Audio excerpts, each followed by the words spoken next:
Hello, Trinity family. This is Pastor Doer, and this is your Theology in Three. Today, I'd like to talk about Pontius Pilate. And the reason I want to talk about Pontius Pilate today is because I asked my 8th grade students, I said, what should I do the next Theology in Three on? And they said, Pilate. So here we are. I'm not sure why they wanted this, but there's a lot of stuff that we can talk about with Pilate, which is very interesting. Now, you may remember Pontius Pilate. He is cited in the creeds. He is the guy in charge who executes Jesus. And remember from the story, the Jewish leaders come to him with Jesus, and they demand that he be executed. And Pilate doesn't want to, but eventually he caves to their demands, and he executes him. It presents a very weak picture of Pilate.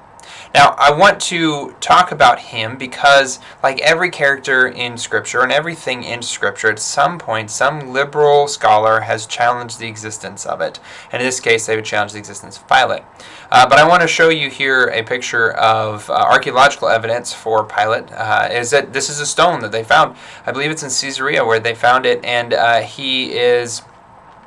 his name is on this stone, that he was a ruling governor of Judea. He was there for about 10 years.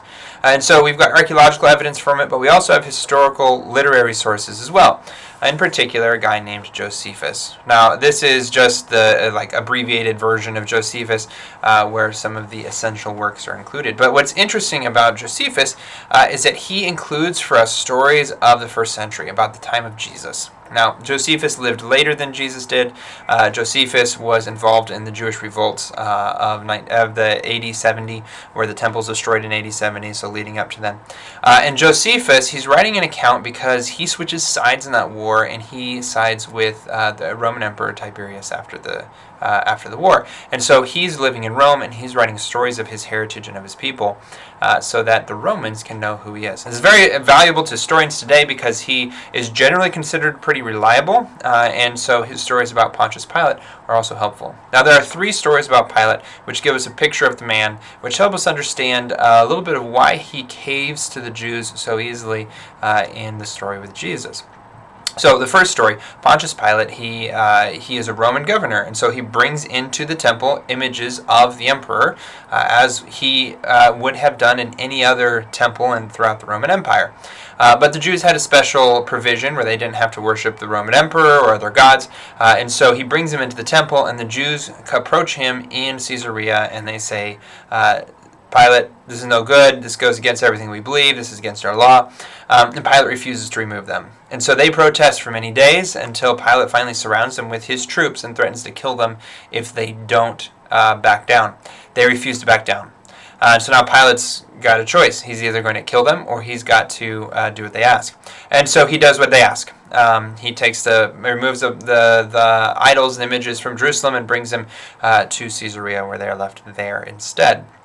So this is the first story. The second story is Pilate wants to bring in water to the city of Jerusalem. Now, Jerusalem is swelled to quite a large size, is one of the bigger cities in the area, and so he needs to bring water in because they don't have a lot of natural water in the area. It's a pretty dry area, and so he brings water into the city and even into the temple, and they then start rioting as well because he did that without their permission. He did that without their say-so. He's changing the structure of even the temple itself, and that's not okay with them. And so they start rioting. Then Pilate, he's already had one run-in with them and their riots.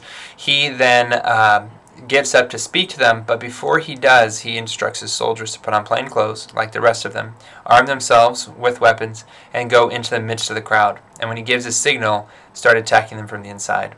They're surprised, they're unarmed, they're not ready for this, and so the soldiers actually slaughter a lot of the Jews. Now, Pilate got a little bit of a wrist slap for that one from his superiors, and kind of a bit of a statement that if anything like this happened again, he was going to be in some serious trouble. And so we now enter Jesus. Jesus enters into the story, into the scene, and as Jesus comes in, Pilate's under a lot of political pressure from his superiors not to let another riot occur. And so you've got the Jewish leaders, the whole group of them, in his palace trying to get this one guy killed. It's a really easy thing for Pilate just to kill Jesus and be done with it, and then not have to deal with a potential riot, a potential revolt, a potential armed conflict that would get him in hot water with his superiors. And so that's the route that he takes. Then there's another story after this, where he is on Mount Gerizim, the holy site for the Samaritans, and he is once again messing with a holy site. And they come, and this time they're armed, and he has his soldiers with him, and they get into an armed conflict in which Pilate wins. But the Samaritans then appeal to the governor of Syria, who's Pilate's overseer, his boss.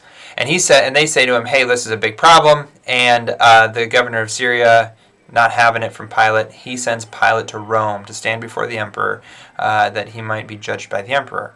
And so you've got this 10-year period in which Pilate has repeated conflicts with the Jewish people, and it makes a little bit more sense why he would be a little more conciliatory towards the Jewish leaders, because he's trying not to start another conflict, and executing one man is an easy choice for a power-hungry, vicious person like Pilate. And so that's our story. That's what we've got from our historical sources from Pilate. Now, what's interesting is my copy of Josephus was translated and edited by a guy named Paul Meyer. Paul Meyer is he's a Lutheran, he's a historian, he's an archaeologist, and so he's translated a number of texts that are very important, like Josephus, but he's also written some fictitious books as well, some novels. One of those is The Skeleton in God's Closet, which is, I think, one of his most famous books, but he has another one called Pontius Pilate that he's written as well. Now, I've never read it. Pastor Grenz has read it, and he said, "You should read this, it's very good." And so I looked and I found it. It's on Audible for free. So if you have Audible, that's a free book that you can get. It's out of print. You might be able to find a copy on eBay, but that's a fictitious account written by a historian, but it is fictitious on the life of Pilate. So anyway, that is what I've got for you today. I hope you found that edifying and interesting, at least explain a little bit of one of these characters that we mention every week in church when we say the creeds. Pray that you have a blessed rest of your day, and I look forward to seeing you soon.